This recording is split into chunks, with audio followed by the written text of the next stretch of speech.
Hello students, welcome all of you. Today we are going to learn the summary and question and answers of the second chapter, that is the ideals of Indian art. तो चलिए शुरू करते हैं summary से। जब तक आपको chapter की समरी नहीं मालूम या ये नहीं मालूम कि चैप्टर का कंसेप्ट क्या है, तब तक आप क्वेश्चन एंड आंसर्स अच्छी तरह से याद नहीं रख सकते। इसलिए चलिए सबसे पहले पैराग्राफ वाइज शॉर्ट में समरी देखते हैं। The understanding of Indian art, be it sculpture, painting, dancing, etc., is difficult without understanding its history. तो भारतीय कला को समझना, चाहे वो उसकी मूर्ति कला हो, स्कल्पचर हो, या पेंटिंग हो, या डांसिंग हो, ये उसके इतिहास को जाने बिना समझना मुश्किल है। Because many events that took place in the history have left their indelible impression on it. बहुत सारी घटनाएं इतिहास में ऐसी घटी जिन्होंने indelible impression, indelible means that cannot be erased, अमिट छाप, तो कई घटनाओं ने अपनी अमिट छाप भारतीय कला पर छोड़ा है। इसलिए इसके इतिहास को भी समझना जरूरी है। India's past has been a long one, तो भारत का इतिहास बहुत लंबा रहा है। Many tribes and races, tribes मतलब जनजातियां, रेसेस मतलब जातियां, तो वो सारी जनजातियां जो भारत में आई, like Aryans, Parthians, Shaks, Kushans and Mongols came to India and made this land their home. तो बहुत सारे जातियां यहाँ पर आई, आक्रमणकारी आए, आर्य लोग आए, पार्थियंस मतलब पर्शियन या ईरानी, शक, कुषाण, मंगोल, ये सभी भारत में आए और भारत में बस गए। They brought with them their indigenous culture, और खास बात ये रही कि ये सब अपनी संस्कृति अपने साथ लाए, that mingled with the native culture of India and resulted into an entirely new culture. तो उनकी संस्कृति के मिलन से एक नई संस्कृति का जन्म हुआ। Indian art is associated with the daily life of the people.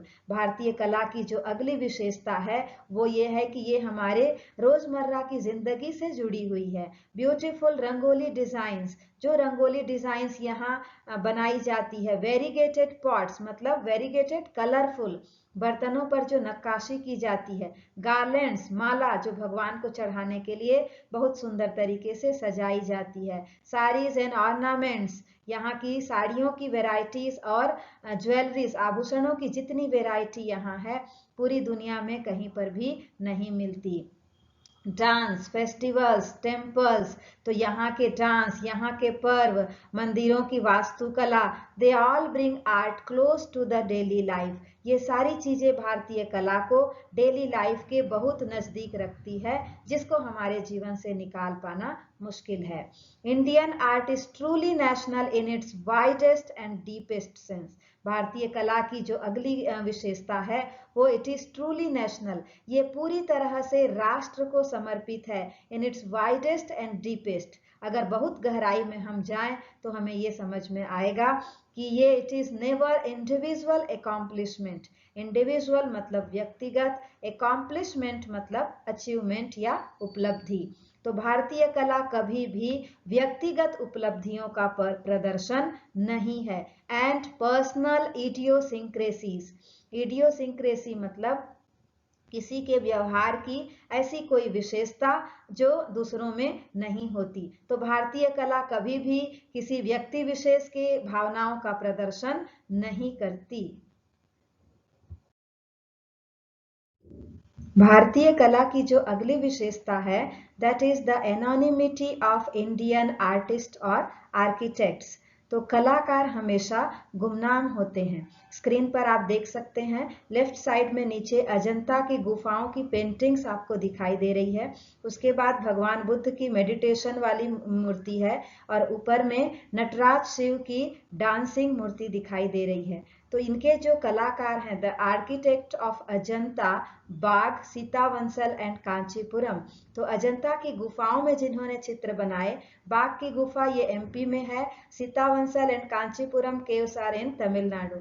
The architects of image of Buddha and dancing figure of Nataraj, who made the superb masterpieces of temples, are still unknown to us. तो भगवान बुद्ध की मूर्ति या नटराज शिव की मूर्ति किसने बनाई?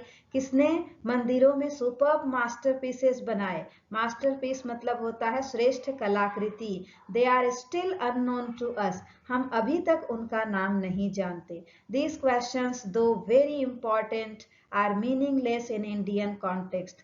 तो ये question भले ही बहुत इंपॉर्टेंट हो पर भारतीय कला के संदर्भ में ये मीनिंगलेस है, इनका कोई अर्थ नहीं है। इसलिए क्योंकि भारतीय कला पूरी तरह से नेशनल है।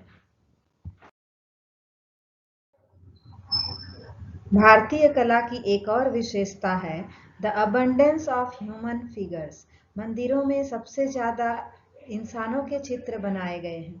The main interest of Indian artist were human form. These figures have been depicted from every possible angles. तो इन चित्रों को, मानव चित्रों को हजारों एंगल से, एवरी पॉसिबल एंगल, हर तरीके के दृष्टिकोण से बनाया गया है। They are caught in 1000 attitudes, both instinctive as well as studied. तो मानव मस्तिष्क की सभी भाव भंगिमाओं को, इंस्टिंक्टिव मतलब जो हमें जन्म से मिले हुए हैं, जैसे मुस्कुराना, क्रोध करना, शर्माना, या फिर स्टडीड यानी कि जो हम सीखते हैं जैसे डांस के पोज, तो इन सभी को इन मंदिरों में बहुत बारीकी से दर्शाया गया है। ये जो स्क्रीन पर आप देख रहे हैं ये साउथ इंडिया के व्हेसल टेम्पल में जो उकेरे गए चित्र हैं ह्यूमन फिगर्स, और लेफ्ट साइड में एक महिला का जो डांस का उसमें फिगर दिखाई दे रहा है। आप देख सकते हैं कितनी बारीकी से सारे डिजाइन्स को पत्थर पर उकेरा गया है। तो the abundance of female figure is another important trait of Indian art. तो भारतीय कला की जो दूसरी विशेषता है वो इसमें महिलाओं के चित्र सबसे ज्यादा हमको दिखाई देते हैं।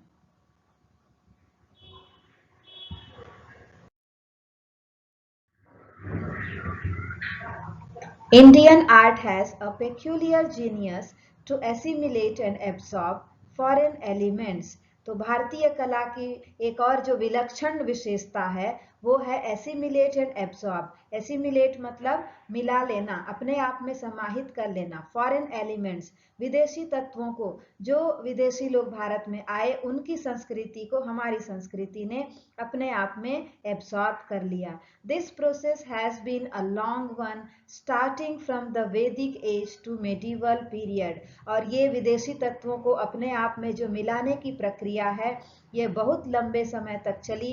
It started from the Vedic as, शुरू कब हुआ? वैदिक काल में, और मेडिवल पीरियड तक अर्थात मध्य काल तक ये प्रक्रिया चलती रही। Aryanization did not uproot old indigenous culture. Arya लोग जब भारत में आए उन्होंने भारत की जो पुरानी संस्कृति थी उसको अप्रूट नहीं किया। अप्रूट मतलब जड़ से उखाड़ फेंकना। तो उन्होंने हमारी संस्कृति को पूरी तरह से नहीं बदला। The great gods of Hindu trinity namely Brahma, Vishnu and Shiva are of later origin. आज हम जो हिंदू त्रिमूर्ति के रूप में ब्रह्मा, विष्णु और शिव की पूजा करते हैं वो आर्यों के द्वारा लाए गए नहीं हैं। इनका प्रचलन जो है वो काफी बाद में इनकी पूजा का प्रचलन शुरू हुआ। Hinduism is religion of vast continent and varied beliefs, vast order of deities ranging from lower order to zenith of supreme God. Hinduism, Hindu धर्म जो है ये भारतीय उपमहाद्वीप बहुत बड़े एरिया का धर्म है और इट हैज वेरिड बिलीफ्स, इसमें बहुत सारी मान्यताएं हैं। Vast order of deities, deities मतलब देवता भी इसमें अनगिनत देवता हैं। Ranging from lower order to zenith, तो निचले स्तर पर हम ट्रीज और सर्पेंट, सर्प की भी पूजा करते हैं, और वहां से लेकर सुप्रीम गॉड, सर्वशक्तिमान ईश्वर तक। और इस एक ईश्वर के तीन रूप हैं, ब्रह्मा, विष्णु एंड महेश, जिसको हम हिंदू ट्रिनिटी या हिंदू त्रिमूर्ति के नाम से जानते हैं। Indian art is the art of vast continent with a long history and well developed convention. तो भारतीय कला एक विशाल भारतीय उपमहाद्वीप की कला है। इसका इतिहास बहुत लंबा रहा है और वेल डेवलप्ड, इसमें बहुत अच्छी तरीके से विकसित धारणाएं हैं। Indian genius is varied like the facet of a diamond. तो भारतीय कला, ये जो भारतीय कला की प्रतिभा, ये एक डायमंड के पीस की तरह है, जिसमें हम जितने एंगल से लाइट फोकस करें उतने प्रकार की लाइट उसमें से हमको दिखाई देती है।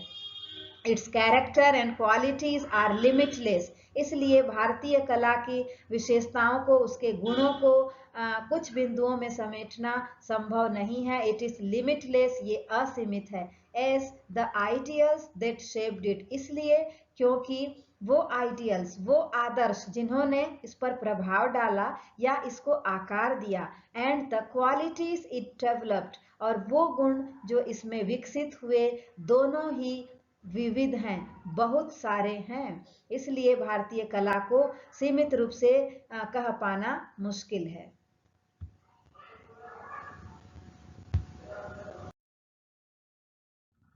Okay, now let's move forward to question and answers. First question है, what did the tribes and races that made India their home bring with them? वो जनजातियां या जातियां जो भारत में आई, वो अपने साथ क्या लेकर आए? क्या लेकर आए? वो अपनी संस्कृति लेकर आए। Their indigenous culture. So the tribes and races that made India their home brought with them their indigenous culture. Indigenous मतलब स्वदेशी। आप यहाँ पर their own culture या their native culture भी लिख सकते हैं। एक बात आपको ध्यान में रखना है कि जब भी आपके क्वेश्चन में did हो, that means your question is in simple past tense। और जब आप आंसर लिखेंगे तो सिंपल सेंटेंस में मेन वर्ब सेकेंड फॉर्म में आ जाएगा। डिड के हटते ही देखिए यहाँ पर क्वेश्चन में जो ब्रिंग है वो आंसर में ब्रॉट में चेंज हो गया। तो ये आपको हमेशा ध्यान में रखना है। Question number 2, how were the arts integral to life in India's past? प्राचीन भारत में कला जीवन का अभिन्न अंग थी। कैसे? कैसे थी? इसलिए क्योंकि वो हमारी डेली लाइफ से जुड़ी हुई थी। The arts were integral to life in India's past as they were very near to the daily life of the people। आप चाहे तो आंसर यहीं तक लिख सकते हैं। अगर आपको थोड़ा लंबा करना हो तो art was associated with designs of rangoli. कला जो है वो रंगोली के डिजाइन से जुड़ी हुई है। पॉट्स मतलब बर्तन, गार्लैंड्स मतलब माला, साड़ीज एंड ऑर्नामेंट्स, साड़ियों के डिजाइन और आभूषणों से हमारी कला जुड़ी हुई है। Which can not be separated from life, जिसे जीवन से अलग नहीं किया जा सकता। It's an integral part of our life. Question number 3, why are the artist who painted the exquisite frescoes of Ajanta not known?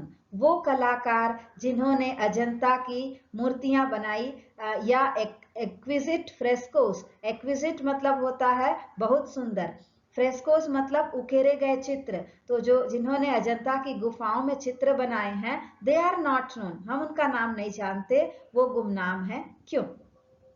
The artists who painted the exquisite frescoes of Ajanta are not known because Indian art is truly national in its character।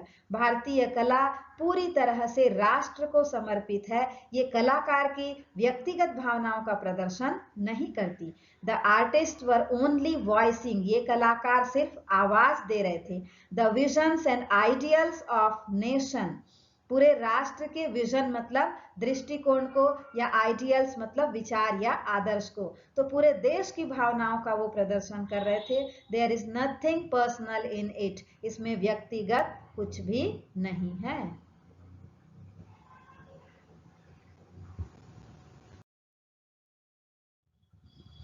Now the next question, question number 4. What did the artists aim in achieving in ancient India? The artist in ancient India aimed at in achieving perfect human form। तो सबसे ज्यादा वो क्या बनाते थे? मानव के चित्र ही, और यही उनका इंटरेस्ट था, उनका लक्ष्य था, perfect human form banana. Question number 5, how are the figures of men and women depicted in Indian art? तो भारतीय कला में पुरुषों के और महिलाओं के चित्र कैसे बनाए गए हैं? कैसे बनाए गए हैं? They are depicted from every possible angle, हर संभव कोण से, हर तरीके से। Depicting thousands of attitudes of human mind, मानव मस्तिष्क के हजारों प्रकार की भावनाओं का प्रदर्शन उनमें बहुत ही बारीकी से किया गया है। Question number 6. When did the process of absorption in Indian art begin? तो भारतीय कला में विदेशी तत्वों को मिलाने का जो कार्य है वो कब शुरू हुआ? The process of absorption in Indian art began from the Vedic age. मैंने आपको समरी में बताया था, ये प्रोसेस वैदिक एज से शुरू हुआ और मध्यकाल तक, medieval age तक चला। Question number 7. What gods make the Hindu Trinity? Hindu Trinity में, हिंदू त्रिमूर्ति में कौन कौन से देवता शामिल हैं? The three gods, namely Brahma, Vishnu and Shiva, make the Hindu Trinity. आपको आंसर में सिर्फ ब्रह्मा, विष्णु एंड महेश लिखकर नहीं छोड़ना है, your answer should be complete. तो स्पेलिंग भी आपको सही सही लिखना है, because you are getting 3 marks in only 3 words, Brahma, Vishnu and Shiva. Okay, question number 8 and last question. Why is the Indian genius revealed in Indian art said to be varied? भारतीय कला को विविध क्यों कहा गया है? क्यों कहा गया है? इसलिए because the ideals that shaped it and qualities it developed are many. भारतीय कला में जिन आदर्शों ने इसको रूप दिया, जिन चीजों का इस पर प्रभाव पड़ा और जो गुण इसमें विकसित हुए, दोनों ही बहुत सारे हैं, दे आर मेनी। इसलिए इसको वेरिड कहा गया है, just like a facet of a diamond.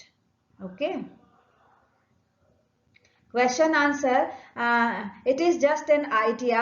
आप अपने मन से भी लिख सकते हैं, लेकिन अगर आपका चैप्टर का आपका कंसेप्ट क्लियर है तो आंसर आप अपने से भी लिख सकते हैं। Okay, so thank you very much for watching this video patiently, and student, please keep watching the next videos for summary and question and answers of next chapters. Thank you.